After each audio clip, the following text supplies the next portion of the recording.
para salir un poquito de la parte teórica, vamos a ir a lo práctico. Que levanten la mano aquellos que venís de hospitales que no tienen cirugía cardíaca. Vale, que como el 50%. Voy a repartir unas octavillas, es como un separador de libro, donde explica, esto es como la entrada a misa, donde explica muy brevemente el 95% de los anillos vasculares. Nosotros apostamos por las nuevas tecnologías, pero también apostamos por lo clásico, que a veces es muy importante.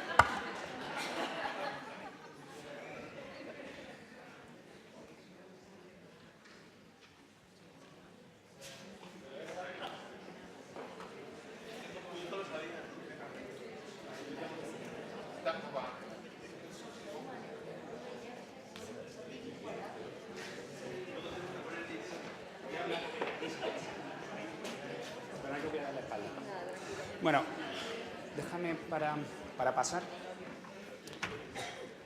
A ver, todavía recuerdo cuando estaba haciendo un artículo, que ahora os lo pondré, el doctor Villagrá, una de las grandes discusiones con el doctor Villagrá era que él me decía que en el artículo tenía que aparecer que anillo diagnosticado, anillo operado. Yo me iba a los libros y a los artículos y en todos decía indicación de cirugía de un anillo vascular que tenga síntomas, pero no especificaba qué síntomas. Y ahí está un poco el tomate o algunos de los puntos controvertidos que vamos a hablar hoy. ¿De qué vamos a hablar? Vamos a hablar de tipo de anillos, sintomatología y algunas consideraciones quirúrgicas. Va a ser algo muy sencillo, que en la octavilla que tenéis todos, tenéis como el 95% de lo que tiene que saber o debemos de saber un pediatra que trabajamos o hemos trabajado en hospitales sin cirugía cardíaca. Uno de los objetivos de esta charla es conectar al pediatra, neumólogo infantil, cardiólogo infantil, con el cirujano. Esa es mi intención, a ver si lo conseguimos. La charla de Roberto, yo la resumo, para los que los libros así muy engorrosos nos cuesta leerlos. Si el ginecólogo nos dice, el obstetra nos dice que hay un vaso que está posterior a la tráquea, tú tienes que decir, ahí hay un anillo vascular o una arteria derecha subclavia aberrante, la famosa ARSA. Y eso es muy importante porque te va a preguntar, en un hospital pequeño, el obstetra te va a decir, veo una estructura que no sé muy bien localizarla. ¿Está posterior a la tráquea? Pues ojo que hay un anillo vascular. Mirar, la inmensa mayoría de los profesionales que trabajamos en pediatría, cuando tenemos un anillo vascular nos tenemos que ir al libro a estudiarlo, pero los cirujanos, la tarde antes de operar un anillo vascular, nos vamos al libro. O sea que no os engañéis, que esto es una patología no muy frecuente, aunque cada vez se diagnostica más y es difícil de que uno controle, como el doctor Guereta, todos los anillos vasculares. ¿Qué tipos de anillos tenemos? Los 4 primeros son como el 95-99% de los anillos, que son 3 dibujos artesanales que os he puesto en la octavilla. El doble arco, el arco derecho con arteria subclavia izquierda aberrante y ducto izquierdo, el sling de la arteria pulmonar y luego los otros dos, la comprensión de la arteria innominada, es cuando el tronco bracocefálico sale pegado a la tráquea y básicamente el tratamiento, si produce síntomas, es hacerle una apexia, una suspensión de la aorta, que también vamos a explicar qué es una apexia.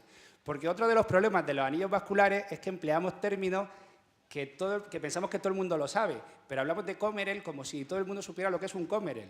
Y el Comerel, pues no todos los días estamos comiendo con él. Y luego tenemos la arteria subclavia derecha aberrante, que esta es la gran perdedora de esta historia, porque esta ha pasado de moda. Tuvo su momento con algún artículo que han explicado, pero ahora es la gran perdedora. Parece que aislada no tiene ninguna importancia y de anillos vasculares poco. Vamos a hablar de lo más importante, de los tipos más importantes. En la primera, en la de arriba, tenemos arco derecho con ligamento ductal izquierda, porque hay una arteria subclavia aberrante izquierda.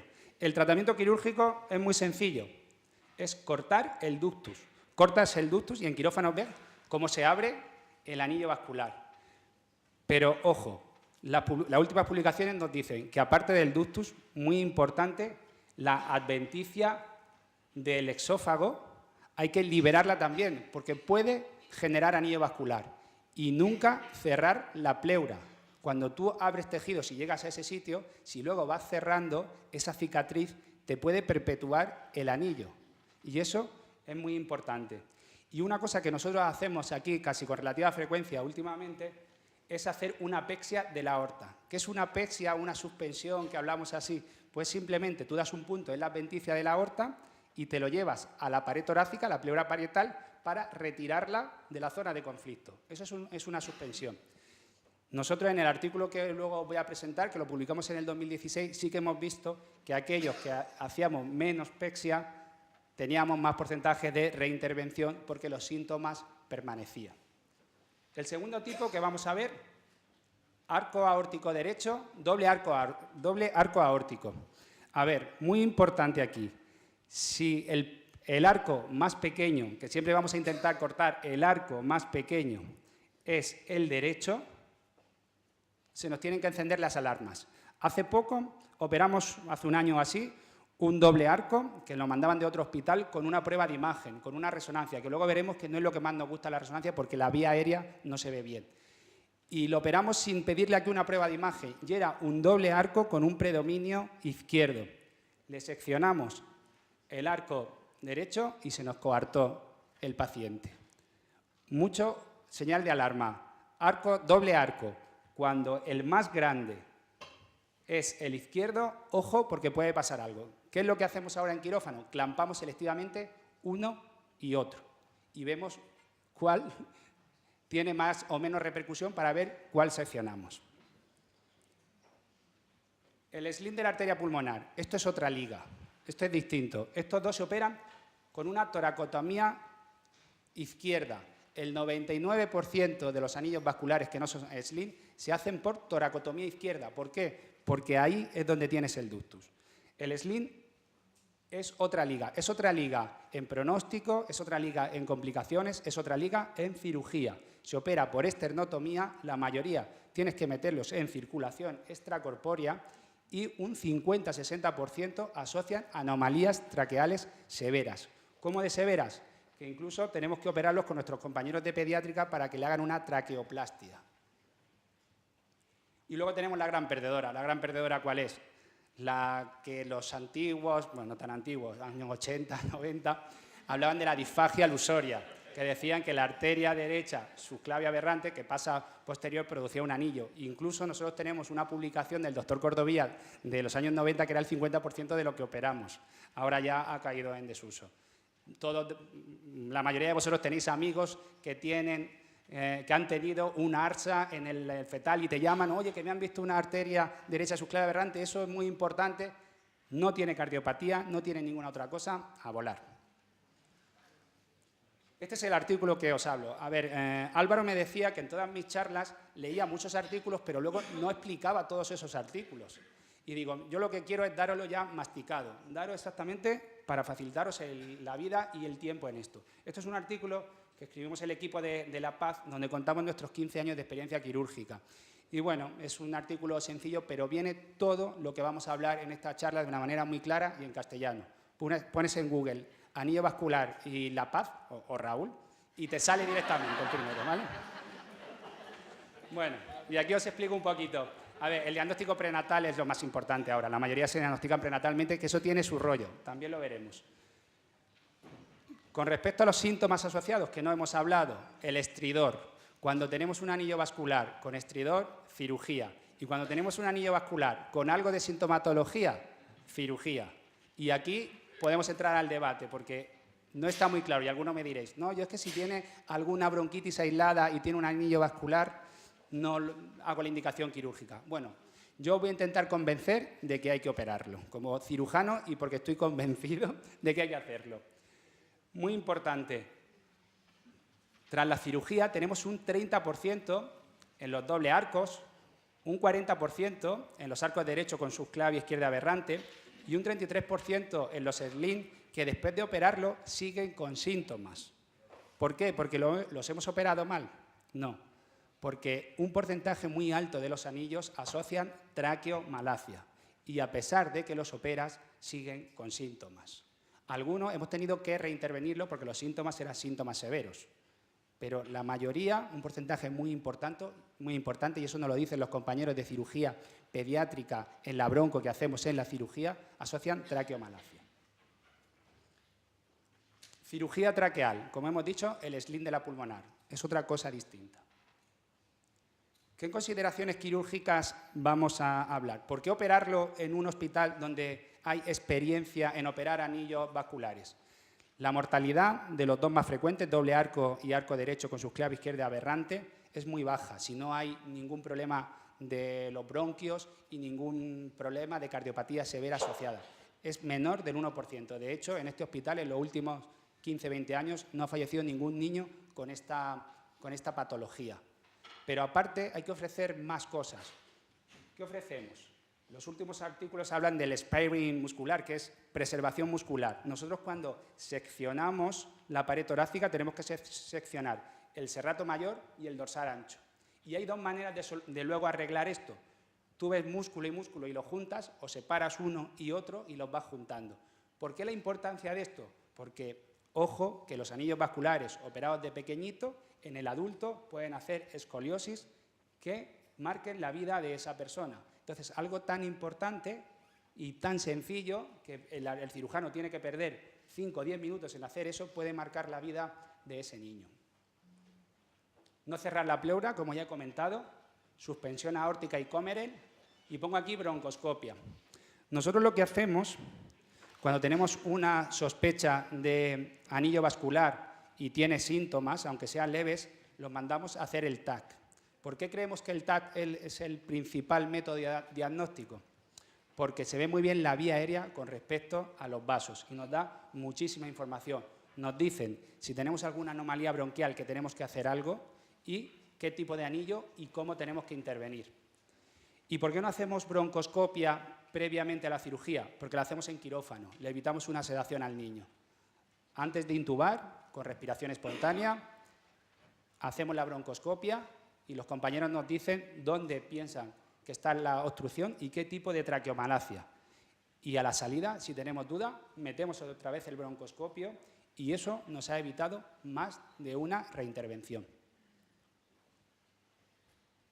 Otra alarma, doble arco con predominio izquierdo, de verdad, muy importante. De nuestra serie de 26 pacientes, tenemos 3 de este tipo y, y 2 de esos 3 se han reintervenido. Uno de ellos con cirugía y otro, los compañeros de cardiología, le hicieron una angioplastia al arco aórtico izquierdo que dejamos. Luego también aquí hay mucha moda y hay que tener mucho cuidado con la moda porque esto tiene que ser una técnica segura. Y a veces nos preguntan los compañeros, ¿por qué no hacéis esto con videotoracoscopia? Con la videotoracoscopia tienes que hacer 3 incisiones de 1 centímetro. Nosotros lo que hacemos es una de 3 centímetros, incisiones pequeñas en la piel y más grandes en el tórax. ¿Por qué? Porque el tener abierto y enfrente de ti el anillo, puedes mejor liberar todas las estructuras que no están estrechamente relacionadas con las estructuras vasculares, por ejemplo, esa adventicia del esófago, etc. Y si tienes un problema, una patología que la mortalidad es casi 0, lo puedes solucionar. No olvidemos que estamos trabajando en la aorta. Y un poquito, esto es por mi pasado pediatra, hablaros un poco del Comerel. ¿Por qué? A ver, mi consejo cuando vayáis a un sitio a rotar y estén hablando de un anillo aórtico, una pregunta muy friki que queda muy bien es al cirujano, ¿y qué vas a hacer con el Comerel? ¿O hay un Comerel? Y todo el mundo se piensa, este tío se lo ha estudiado, esta persona se lo ha estudiado muy bien. A ver, el Comerel simplemente es una dilatación, un divertículo de la aorta en la zona donde está la arteria subclavia izquierda o derecha aberrante y el ductus, es simplemente eso. Alguna publicación nos dice que hay una degeneración quística de la media y por eso es una pared de mala calidad y se puede dilatar. Nosotros, ¿cómo tratamos al Comerel? El Comerel era un cirujano alemán que en el 36, con la gran perdedora, la ARSA, lo descubrió. Y simplemente, ¿cómo lo tratamos? Nosotros no somos partidarios de resecarlo. Si es muy grande, lo resecamos un poquito, pero la mayoría de las veces hacemos una apexia del Comerel. Y en nuestra serie no hemos tenido ningún paciente que haya que reintervenirlo por el Comerel, que es un comentario también muy típico de cirujano. Ojo con el Comerel en un futuro. Bueno, nosotros no tenemos esa experiencia. Muy importante revisar tus datos para saber qué es lo que está pasando. Vamos a hablar del futuro. El futuro es muy importante en esto, porque como la mayoría de los anillos vasculares nos llegan ya desde la época fetal, Tenemos que saber qué pasa, porque aquí podemos pasar del todo a nada. Ahora hay una moda, por ejemplo, que todos los arcos derechos con su clave izquierda aberrante nunca hay que operarlos, porque no producen anillo vascular. Este es un estudio español de muchos de los que estáis aquí, donde nos dicen que el 3% de esos anillos vasculares producen clínica. Y siempre, ya os lo adelanto, es mucho mejor operar esta patología en la lactancia, en el primer año de vida, que en la edad adulta, porque la cirugía es mucho más compleja y el crecimiento del esófago y de la tráquea lo podemos estar limitando. El doble arco, un 20% produce clínica el primer año, según este registro del 2013 que se presentó en un internacional por la doctora Adeiros en Londres, y yo creo que son 75 pacientes y yo creo que nos da muchos datos. Como ya hemos comentado, arco derecho, vasos en espejo, no es nuestra guerra porque pocas veces acaban en cirugía, no síntomas. Sí es importante porque sí asocia cardiopatías asociadas. Y luego la subclave derecha aberrante, no marcador de cromosomopatía, no síntomas. Hace 2 semanas nos presentan un caso. 49 años, un chaval que desde la infancia tenía disfagia a sólidos. Y ahora actualmente tiene un problema pulmonar importante, no sabemos si asociado a su anillo, y tenemos que operarlo. Esta cirugía, ya no hablamos de esa mortalidad cero, de esa morbimortalidad cero, ya hablamos de otra cosa. Operar un adulto del arco aórtico es otra historia. Ojo en aquellos profetas que dicen que ahora el arco derecho con su clave izquierda aberrante no se opera, nunca da síntomas. De nuestra serie, en los últimos 15 años, son el 50% de los pacientes. Y podemos acabar así. Aquí se ve perfectamente la imagen, donde se ve un poquito el comerel y la subclave izquierda aberrante, y el anillo lo cierra el ductus. Este es el artículo del que os hablaba, que yo creo que es muy ilustrativo. Y por último, para conectar con los hospitales donde no hay cirugía cardíaca, que yo creo que sois los que estáis en primera línea y muy importante, mirar, vamos a hacer como un pequeño ejercicio cuando nos viene una familia para operar un anillo vascular. Primero les decimos por qué hay que operarlo. Hay que operarlo porque si no, la tráquea y el esófago no van a crecer bien. Muchas veces no se opera porque vayas a revertir completamente los síntomas. No, es porque en un futuro va a tener problemas. Les decimos que es baja morbimortalidad. Nunca en cirugía existe la mortalidad cero. Si a la famosa pregunta que te la van a hacer, ¿mi hijo puede fallecer en quirófano?, le diremos que sí. Pero en nuestros datos, menos del 1%. Y luego le hablamos de las complicaciones, porque también las tiene. Una de las complicaciones que puede tener una cirugía del anillo es el quilotórax. ¿Por qué? Porque el conducto torácico va muy cerca de la aorta. Esta complicación es muy del cirujano que empieza. Es muy distinto que opere el doctor Aroca un anillo a que lo opere yo, a cuando lo operaba yo hace 2 años. ¿Por qué? Porque cuando tú operas un anillo al principio lo quieres ver todo, porque tienes miedo a que estés seccionando algo que, como estés seccionando el arco aórtico y no sea el ductus, entonces haces una resección de toda la aorta, te queda precioso, pero ¿qué es lo que pasa? Que probablemente lesionas el conducto torácico y un quilotórax que puede tener a un niño incluso semanas en intensivos. Si lo opera un cirujano con experiencia, lo ve claramente y dice, este es el ductus, seccionamos aquí, abrimos anillo y nos vamos corriendo. A eso los padres hay que decírselo. ¿Y por qué os lo digo? Porque los padres os van a preguntar. Los que estáis en primera línea, con vosotros es con los que más confianza tiene, y os van a decir, ¿qué problema puede tener mi niño en la cirugía? El quilotórax puede aparecer, la lesión del nervio recurrente, que siempre está por ahí enredando, y podemos tener un problema de cuerdas vocales, también hay que decirlo, y morbimortalidad, cuando se opera de pequeñitos, baja. Y el 30% va a seguir con síntomas leves, eso hay que decírselo, pero probablemente el estridor disminuya. Anillo vascular diagnosticado, algo de síntomas, cirugía. Y con esto hilamos el pediatra, el cardiólogo, el neumólogo, con Roberto, con Lucía Adeiros, que están al mando del eco fetal, con el doctor Guereta, que él dice lo que hay que hacer, con Monse, que está aquí, que la verdad que es la que nos ayuda un montón y la que nos dice, mira, echa por aquí, y todos los cirujanos, la tarde de antes o el día de antes, la buscamos y revisamos el TAC y le decimos, ¿qué hacemos con este paciente? Y luego los cirujanos. Bueno, gracias.